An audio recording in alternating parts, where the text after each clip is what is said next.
So we've gone through the why. We know why we're doing this. We know what the challenges are. We've evaluated these. We've selected a software. Okay.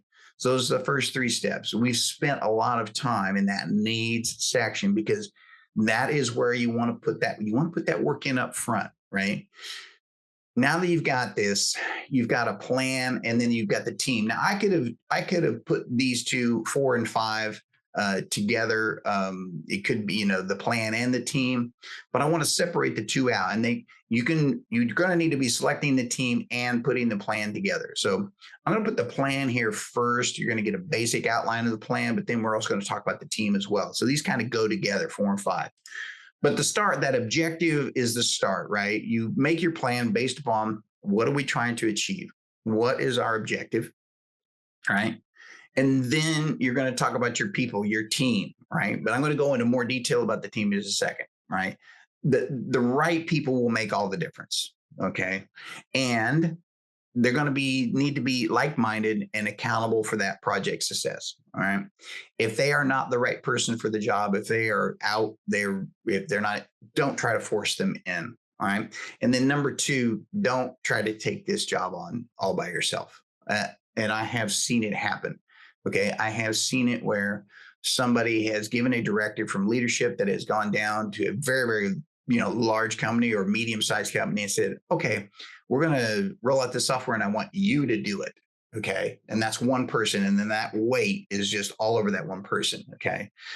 That's what this is also about too. Do not try to take this on by yourself. You're going to need a team of people to roll out a successful software. All right.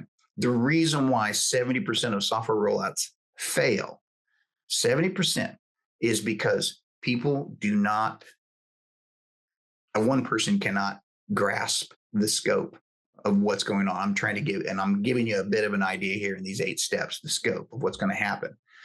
And that leads us to our schedule. All right. And the reason is the schedule gets pretty heavy. And why is the schedule important? Well, it's important because you're in the business of construction and not necessarily the business of rolling out software, right?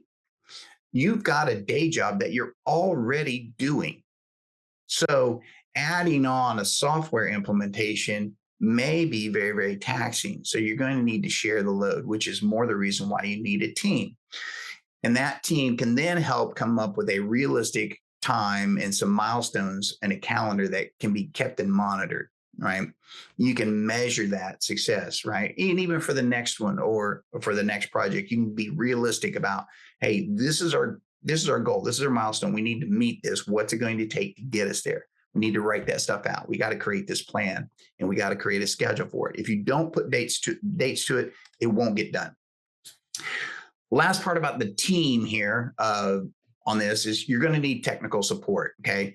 Not only are you going to need technical people to help you get this thing up and running, but you're also going to need, the machines, the cabling, the equipment, the connections, the security measures.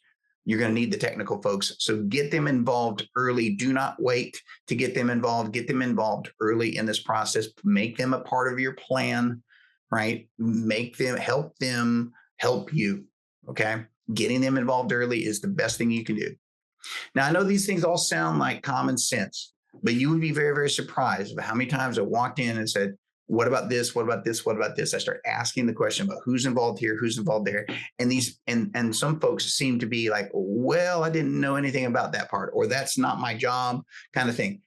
When you're in the process of putting together a software, a rollout, everybody needs to be, who's especially a part of this rollout team, everybody needs to be a trainer, right? And so this whole front end section is really about training the trainers. You've selected the software, you're going to roll it out, you're starting that implementation. You need everybody who's engaged in this to start becoming adept enough at the software to become a trainer, right? Because they're the ones that are going to then become your champions and push it out into the field. So this is that train the trainer part of your plan. Like, when are we going to train? How many hours are we going to spend, right?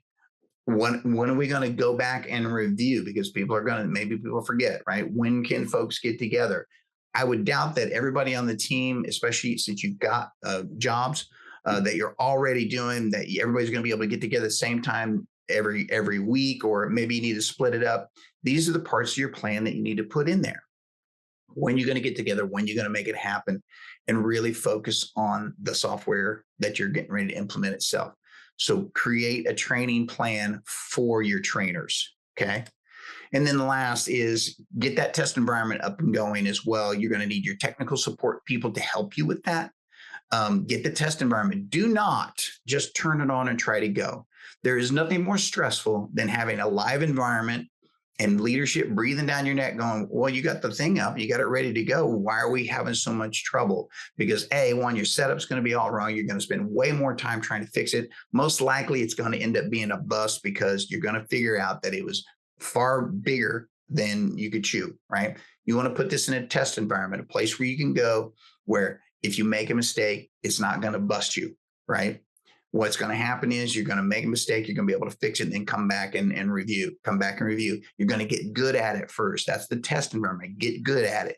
Get a place to train folks. Get good at using the software before you roll it out, right? This is vital, right? Use test environments, right? And it will avoid any catastrophic outcomes. All right. So we're about 30 minutes into this thing, and we've talked about the first 4 steps, okay? Oh, there's a little chat there. Do not just press the button and go. Yeah, do not. So I am reading the chats. Obviously, if you guys want to send me a message, I do like to see that you're out there. And so thank you very much. Next part of this, we're going to go in. I'm going to talk a little bit more about the team. And like I said, the team and the plan go together. All right. So 4 and 5 really could have been, put together, but I want to get detailed on the team here.